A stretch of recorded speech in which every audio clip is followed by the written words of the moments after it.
One of the most important ingredients in beer is barley, and we've come to the Fradswell estate, nestled in the mid-Staffordshire countryside at harvest time, to see how the barley is grown and harvested before it goes to the maltster to be processed into the precious malted barley that we use to brew this vital elixir, beer.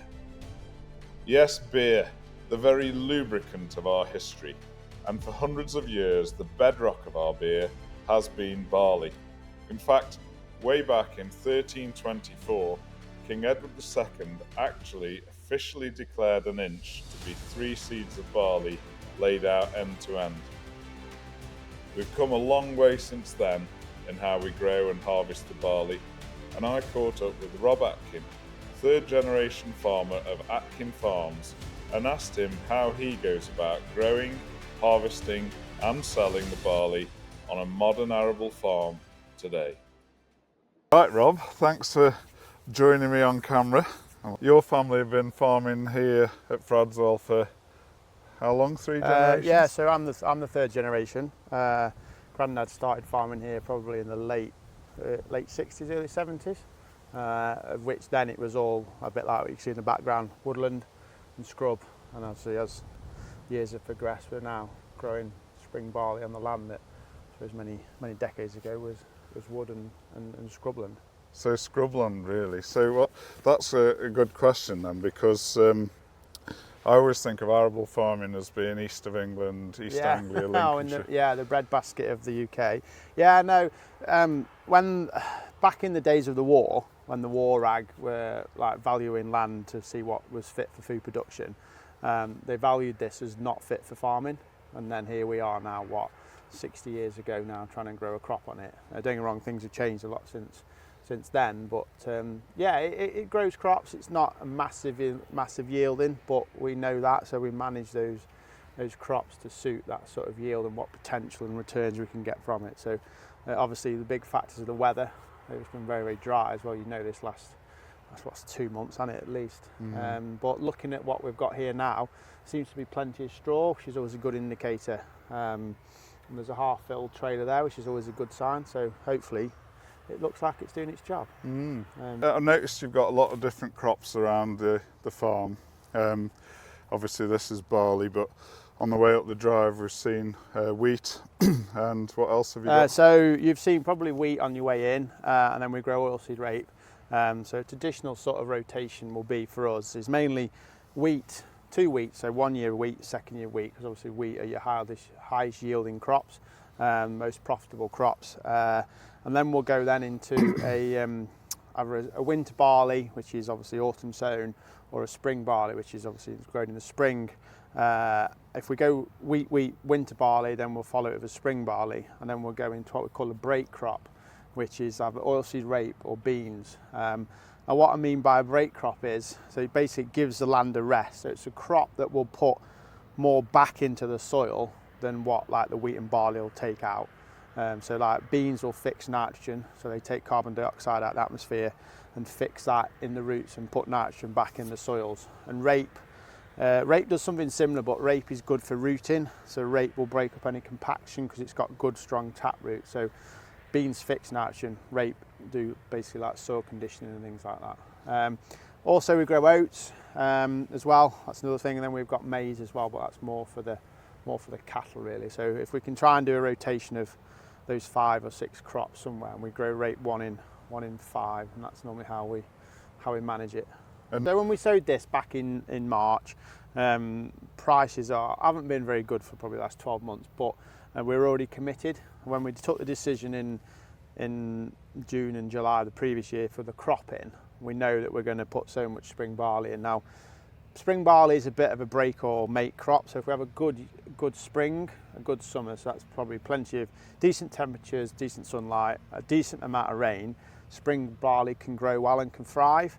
But in years like this, where we've had nothing but back-to-back sunshine since April, it's going to be touch and go whether this will make A, yield, and B, return as a profit. But looking at it now, and don't get me wrong, we've not been on the combine to see what the yield is, it looks like it's going to do well, which is obviously a bonus. Certain crops won't grow We know we only yield about 3.5 tonne here, so we tend not to grow milling wheats. That's 3.5 tonne per acre. Sorry, 3.5 tonne per acre, yeah. And what's a good field in Lincolnshire do? Oh, if you're in like Lincolnshire, or if you're over in on the east, you're probably looking at 5 really? to 6 quite a tonne, yeah. difference. So if you get on that sort of fens, on that real nice peaty soil, but crops have always been grown over there traditionally for years because of that reason. They can grow wheat after wheat after wheat and still get consistent yields because it's very, very fertile soil. You mentioned there spring barley and winter barley. Yeah. So what's the difference between So those two crops? the main difference is winter barley is sown in autumn, so either September, October, and then that is grown obviously through the winter, obviously into summer months, and we harvest that in sort of July time.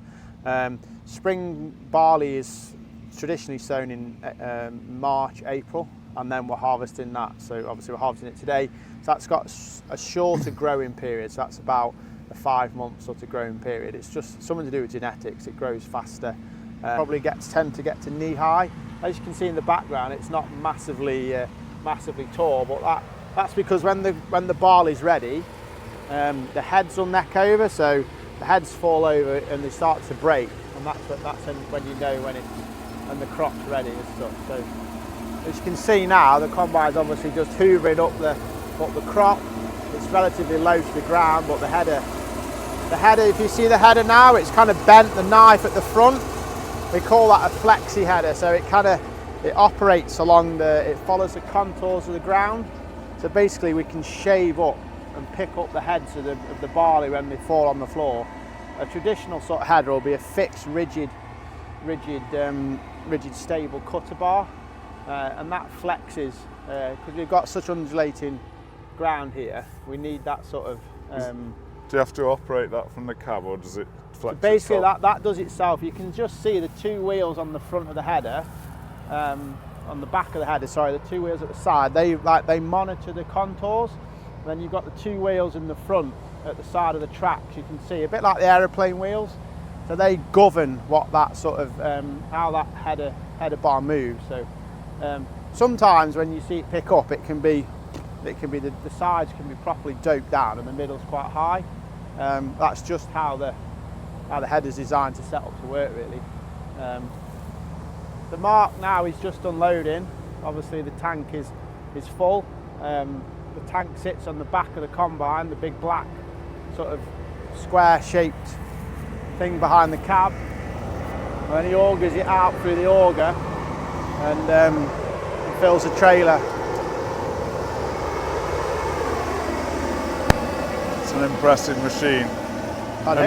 And the combine's called a combine harvester because it combines several jobs into one machine. So in the old days, you'd have your bloke on the side, king of the harvest, leading a V up the field, an acre a day, and he would just scythe it, and then somebody else would have to thresh it. That's right, yeah. By hand originally, and then later threshing machines. Yeah. And then you have to winnow it, I believe. Is that right? Oh, right. Oh, not Winnow's getting like the husks off it. Oh yeah, so that'll be like rubbing it across like.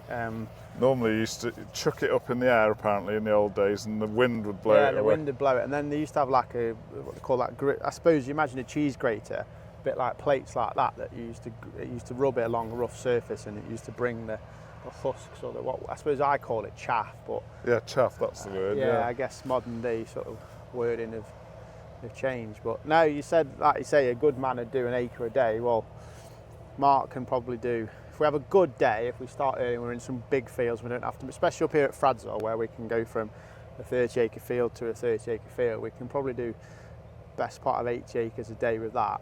And that's a relatively medium sort of size machine. Is it? Yeah. So that's got in old money, a 30-foot header on it. I suppose if you're new school, it's 9 metres. New combines now pretty standard with a 40-foot cut on it. That's a 30-foot cut, and they'll be doing anything from probably 100 to 150 acres a day. Especially if you get into Lincolnshire when they've got. How big are the fields in Lincoln? They'll be 100 acres plus, really? won't they? Yeah, some big. So 3 times this big then? Yeah. Not as different as I thought then. No, so this field is just shy of 30 acres. I think it's about 29. So hopefully he'll probably get this done. It's now 2:30. It'll probably be about 6 o'clock by the time he's done this. Just at tea time when we're ready to move. And we talked earlier about spring and winter barley. Yep. And apparently in brewing, if you use a winter barley, then it has more husk around the grain. Yeah, that's true. And that's better for in your mash process, not getting it stuck like porridge. Okay. And it filters through it better. And I think tend to call winter barley best malt. Would that be right? And spring barley tends to be a bit cheaper. Yeah, your spring barley is a little bit cheaper. You get your old-fashioned varieties, like I know you've probably used Maris Otter before, haven't you? That's an old traditional, very good malting or brewing variety of winter barley. We're here in spring, which is a variety called Diablo, which is also a good sort of malting one. Certain varieties can do certain malts, so they have certain specs. So some of the criteria that we need to meet a malting grade crop rather than like a feed value crop is it has to have somewhere between 1.3 and 1.7% nitrogen in it. That means that when they analyse the grain, that when they test it, it's only got up to 1.7% nitrogen in it, and you'll know better than me why too high nitrogen probably it makes it to a frothy beer. Yeah, I think if you haven't got enough nitrogen, you won't get head retention. Yeah. And if you've got too much, it'll go hazy. That's it. And then the next thing you want is obviously good germination for when they malt it. It needs to have a 90% plus of germination. Then the final thing is what they call retention or screenings. So basically what that means is when they drop a set amount of sample of grain over a screen, there is more than 90% full bowl grains drop through it. And if there's more than 10% little tiny broken grains or undersized grains, then it won't make the malting process. So it's those three sort of things that you need. And I suppose the age-old one is moisture. So to sell any crop off this farm, it has to be less than 15% moisture. And that's just traditionally, it's always been, it's in law, it's what a standard industry standard is. So we have to dry it down to that percent. Now today, this will be coming off at probably about 15.5%. We'll have to dry it to sell it, and then it goes off to be malted, and the first thing you do is chuck it in a vat of water. It's ironic, isn't it? It is ironic, has to be dry, but the problem is it has to be dry to be stored, because if we sold the load off here, it could sit in a silo at a maltster's or a brewery somewhere for 12 months, and it needs to be able to be that dry so it doesn't get hot or get any bugs. And then, but I like drying it as a farmer because you have to use electric to blow air electric or diesel or gas or whatever. Your different farms have different ways of drying corn. A lot of, I suppose, modern farms now will use solar or they use biomass boilers, but for us we're on traditional old grain floors, which is basically floors that have air blowing underneath them. It comes up through the grain and dries it, and they're run by fans that are on diesel engines, so it's quite an expensive process for us to dry it. But the most cheapest, the most natural way of us to dry corn is a bit of breeze like we've got now and natural sunlight. So we tend not to harvest much over 18%. We have to know we've got to balance cutting the crop, getting it off before the weather breaks, and then getting the next crop in. But then we can wait forever for it to dry, and then before you know it, you've not cut anything at all. So it must be determined by the weather from it is determined by the weather. But yeah, so like I say, we want a good time for us to be a bit of a dry March, April to get crops in, and then the next one we want is some rain, what we call April showers, a bit of sunshine and rain in May, and then back-to-back sunshine in June and July, but with the odd of rain as well. It makes the perfect crop, but again, we don't just always get that, do we? So we have to try and adjust to that and adjust around that. And a lot of like I mentioned, this was a variety called LG. That's a French breeding company, and they're doing a lot of work now is to breed in varieties that are a bit more drought tolerant, varieties that perhaps don't need so much water, and then also varieties that perhaps don't need as much sunshine to still create yield. Because remember last year it was a very dull year, so a lot of crops didn't really yield because they didn't get that natural sort of sunlight. So again, it's a balance of all three of those. And Diablo's quite a new variety, I think, isn't it? I think it is towards, this is the first time we've grown this. We normally used to still grow a variety called Planet. Yeah. That's probably a bit of your low end sort of malting sort of spec, but we're trying this one now to see what it does, and like I say, by the look of it, it looks like it's doing well. Apparently it came out about 2019, and of course when a new variety comes out, it must be tricky to get maltsters to take it until they know it's proven. And yeah, so I think on that sort of aspect, the breeding company, so any breeding company, will have had that Diablo growing probably 3 or 4 years before and doing trials on it, and then they'll be trying to get it into the maltsters to say this is good spec because of ABXY, and then the maltsters will say, right, we want it, and then it's down then to the seed company and merchants to get enough acreages out there to get a high enough volume of them for them to switch from certain varieties to a new one. Like Laureate and Planet were quite big ones, and obviously now Diablo's coming to take up sort of market share really. do you ever need to plant multiple varieties because they harvest at different times? Yeah, so one of the, not so much, a bit on varieties, yes, but more so spring and winter crops. So if we planted a lot of winter crops, they'd always kind of be ready at the same time, and it means if we have weather issues, we've got to pick which fields to harvest. But if we've got spring crops and winter crops, spring crops are always a little bit traditionally later to harvest than winter crops. Also, wheat will probably stand being left a little bit longer in the field compared to spring barley. The spring barley will brackle in this weather, and especially the wind that we had last couple of days and that storm doesn't really do it very good. We can soon lose a lot of heads on the floor, and looking down here, I know we're only on the headland, but you can't see any broken heads on the floor, which is a good thing. But and you're right, varieties do ripen at different stages. So if you wanted a slow maturing variety, you'd probably pick a different variety. But obviously we want something that's relatively quick, because coming in after spring barley normally for us is oilseed rape.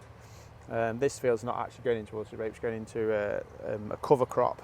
But the other fields over the other side of the wood will be, so we want them to mature early so we can get the next crop in. And am I right in saying that you don't plough anymore? No, you're right. So we're what we call a sort of a min-till system. So that basically means that we're just working the top 2 inches of the soil. That's trying mainly to reduce costs, because ploughing and convigilin is an expensive way of establishing crops. But min-till also is a little bit cheaper. Don't get me wrong, it has its downsides. You get a bit more of a weed burden, but we're not disturbing that soil, so we're trying to let the soil do what soil does. So all the microbacteria and microorganisms in the soil can sit and work themselves away rather than us messing them up every year. And also we're not releasing carbon, so every time we turn over the field, the soil over, obviously we're losing a huge amount of carbon, and carbon's a big topic at the minute, isn't it, across all industries. And for us as farmers, it could be potentially something that we could sell carbon credits, and a lot of farmers now are planting cover crops in the winter to keep the soils active and growing, planting spring crops, growing barley with other crops as well. So they're growing barley with peas and beans and clovers and things like that. They're calling it like a bi-crop, so there's more than one variety in it, just to obviously increase the amount of carbon that the soil can sequester, which we're not quite there yet, but some people are doing it. But for us, we still need to grow crops, because many farmers have all got mortgages we've got to pay. And so if you're not ploughing the field, do you get a disadvantage, like not getting enough air into the soil or anything like that? So yeah, soils can go a bit sad, but the trick to do that is, I mentioned that this field was, after we've harvested this crop, it's going to go into cover crops. So what that means is that crops that will grow during the winter months that will break up the soil, aerate it, so things like clover, phacelia, oil radishes, peas. So that different mix and different species of crop will do all different things. Some will deep root and relieve compaction. The peas in it will fix nitrogen, and the phacelia just obviously helps increase biomass and activity in the soil. So we kind of use those rather than... What to do with them? So traditionally, normally you'd just burn them off come February, March, you'd just glyphosate them off, but because we've got sheep and Graham as his sheep, we'll just turn the sheep onto them, so the sheep will graze them as a winter cover, and obviously the sheep are then putting back manure back in, what they call a green manure. So basically it's the green plant that they eat, and then obviously the sheep process all the food, and then it comes back out the other end, doesn't it, as back as muck for us, really, which is introducing livestock, which obviously I forgot to say at the start, we're a mixed farm, so we're running beef cattle as well, and then we do have grazing sheep. So that obviously is improving soil health and soil structure.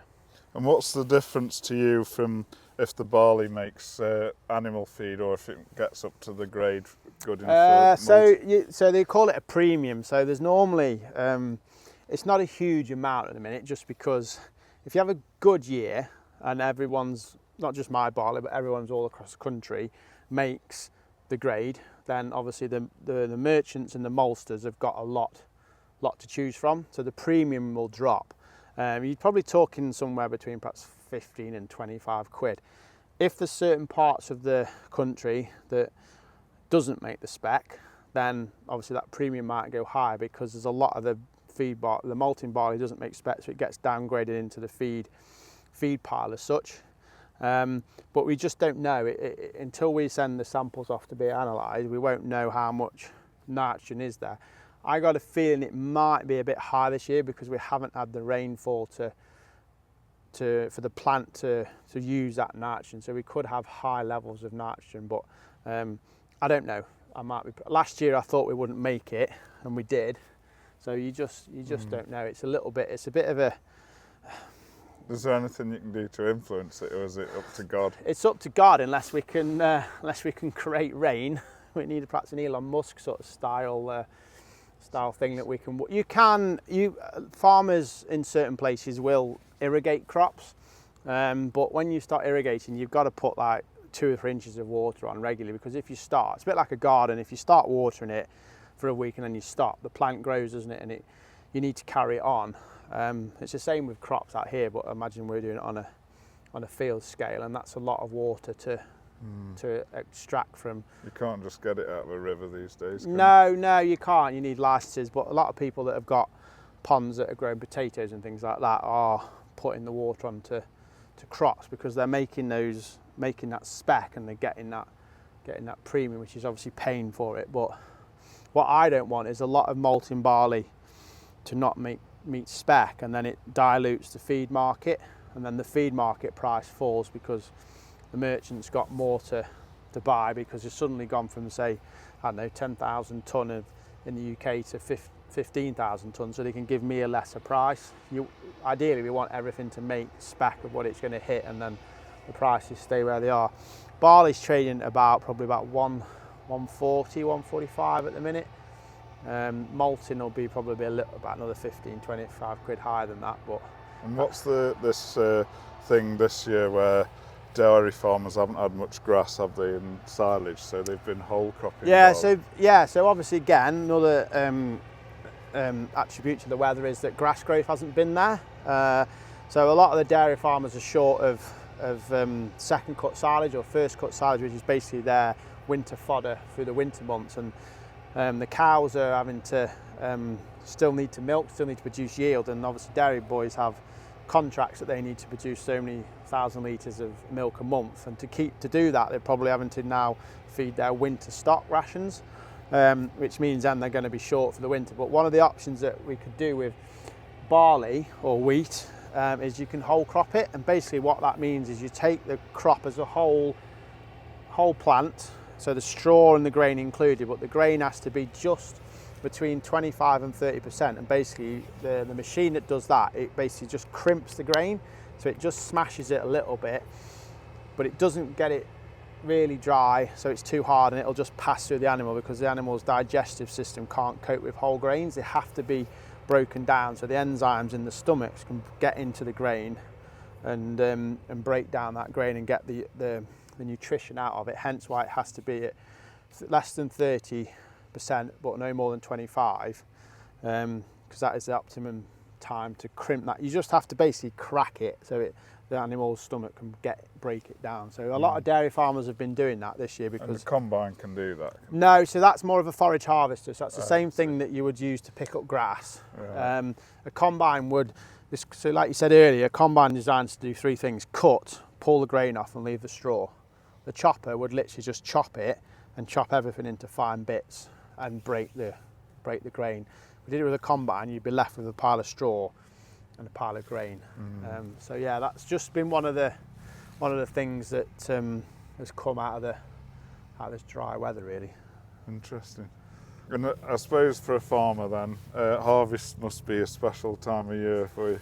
Yes, no, harvest is always like, I suppose it's the second Christmas, isn't it? It's the one thing you look forward to all year round. You're desperate for it to start and you want it to be a good harvest. It can be long hours, especially if the weather's not on board with you. But if we have a nice harvest like this, we've got another 10 days of half decent weather. And we should hopefully get everything wrapped up in 10 days. Am I right in saying that you can't just come and harvest this early in the morning because they're due then? Yeah, so what you want is, we want it to be less than 18%, ideally around about that 14.5%, because then we don't have to do anything to it. The only thing we might have to do it then is if we get high temperatures, so if we get anything above like 27, 28 degrees, the grain sort of warms up so it gets hot, and to store it you need to have it less than 15 degrees temperature to store it, else if you leave it in the stores in the winter, imagine it gets warm, they can create bugs and things like that, and then we don't want bugs in the wheat, because the bugs will either start eating the grains and make it go brittle, or it won't get passed for human consumption or beer or whatever it's going for. So we still have to cool it. So ideally we want days like today where it's probably about 21, 22. It's warm enough now, but I suppose we're all rugged up. But it's an ideal combining day, not too hot. Also, we've had years like a couple of weeks ago when it was 28, 29 degrees. Certain crops, like oilseed rape, there's an optimum moisture content to cut it between 9 and 7, because if you cut it too dry in oilseed rape, it's for the oil isn't there anymore, so the oil's just gone. Also, if we combine barley anything less than probably 12%, it gets very light, so then it's a lighter crop. We sell it by weight. We were selling it by weight, so the drier it is, the less we're selling. So you want it 14. So we want it 14.5%, bang on. A decent bushel weight, and that's just the way that the industry weighs the grain. So you probably measure water in millilitres or mils or whatever, or litres. Grain is, they call it the bushel weight of the grain. So certain crops like wheat have to have a minimum 72 on a scale, and barley is a little bit less than that. So 65. Yeah, 65, 68 barley is. Yeah, that's like how much is in a cubic metre. Yeah, in a cubic metre. Yeah, so 650 kilos in a cubic metre instead of a tonne. Yeah, so anything less than that, you get a downgrade on penalty. It just basically means when they do rations or when they're milling it for animal feed or human consumption, they have to add more to get that ratio of what they need. And from a brewing point of view then, the extraction rate's important, but do you get into that, or is that something you just leave? No, so other than getting into, obviously knowing you, Rich, and doing your brewing, for me, that's something I've just sold it to a merchant. I'll send my samples off at the end of the week. We normally send them weekly, and they'll tell me it's met this spec, blah, blah, blah. We can now market that as a malting barley or a feed barley, and that's it. We've never traditionally normally grown malting barleys, but obviously the varieties are getting better, and a bit of an interest in your job and what you're doing. So no, we've normally gone for feed wheats and feed barleys because they traditionally yield higher than malting barleys or milling wheats. Because we're in Staffordshire and we're not far from Cheshire and Shropshire, we've got a massive livestock area, so there's more of a demand for feed wheats and feed barleys rather than the milling or the malting barleys. You presumably you use so much on your own farm because you've got cattle. Yeah. So we're probably using about 200 tonne of homegrown, Really? Barley and beans and wheat mixed in. So probably about 150 tonne of barley, and then probably about 50 tonne of beans as well. That's obviously to feed our cattle on what I would call homegrown cereals as part of the sort of thing that we try and feed all our cattle on, everything that we produce on this farm, to probably about 90% of what we're feeding. With baby calves, there's certain things that we have to feed them, small pellets and things that we can't make, so we have to buy them in, but majority of it is homegrown straw, barley, beans, silage, maize and things like that. Would you reuse seed yourself? So that's a good point. So one of the things that we do here is we'll grow a crop of this field, and we'll take a trailer load, or we'll take a sample of that seed, and then we'll store it, we'll clean it, we'll redress it with different things, so different chemicals to help germination, to help combat some of the soils might be low in magnesium or manganese, so we put that on it as well as a dressing, and it helps give that crop a good start. This field we've got to take 12 tonne of seed off it, so that's what we're going to take off here. And then the same we do with wheat as well. So when the new variety comes out, they call it first generations. That's the first grades of seed. So normally, like you mentioned, this Diablo was 19 or 18 or 19, you said. So there'll be a first generation. So that's the first time it's been grown on a farm as a seed crop, comes to the trade or us. That's called first grade, and then it goes to what they call C grade, C1 grade, C2 grade, and C3 grade. Seed 1 grade is basically really pure, so it'll be next down from the first generation seed. C2 grade is it's come from a C1 grade crop, and then there's an element of purity that germination goes a little bit less. So grade 1 seed will probably have a 98 plus germination, C1 will probably have a 96, and then C2 will be a 95 plus germination, because the merchants will send seed crops out to farmers to grow, to multiply up, and then they'll sell it back into trade. We've got a field of spring wheat here, Fraser, and that's grown on contract for Limagrain, the company that with the same breeder as this. So we're multiplying that spring wheat variety up for them, and they'll sell that into trade. So yeah, it's a cheaper way of doing it, because home saved seed is the. And it sounds like you can treat it with what's needed for your soil. Yeah, so if we know that this field is, say for example, short of boron, or the soil is lacking a bit of boron, we can, when you dress the seed, what I mean by that is you have a seed treatment company will come in, they take all the small grains out of it, they take any sort of foreign bodies, whether that is wild oats or grass seeds or anything like that you don't want to be replanted. Then basically they treat it with a treatment, and they basically runs through hoppers and conveyors, and they spray the chemical on it, so they can spray a certain amount of boron on it. And there's a product called Takeoff, which is a bit like Red Bull.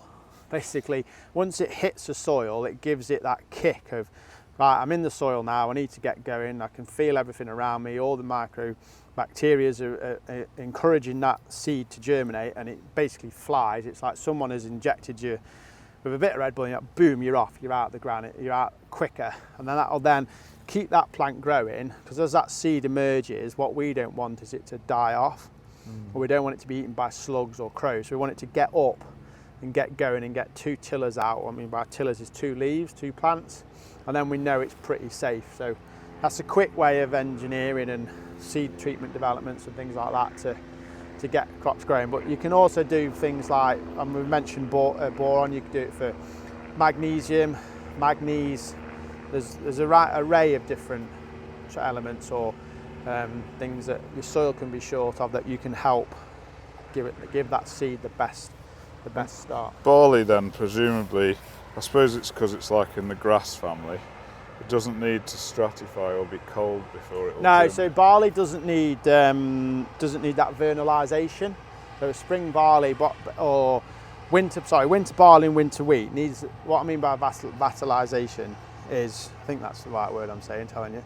Basically it needs a frost, and then the frost causes it to tiller. But obviously spring barley doesn't need that. That's in its breeding and its genetic makeup. So it doesn't need a frost to get going. It can just come, and one seed is normally one plant with spring barley. As with winter barley or winter wheat, one seed can produce loads of different tillers. So if we went and pulled the winter wheat plant up now, that would come from one seed, and there might be 3 or 4, 5 or 6 different plants off it. But if we walked over there and pulled one stalk or one plant, that would be one seed.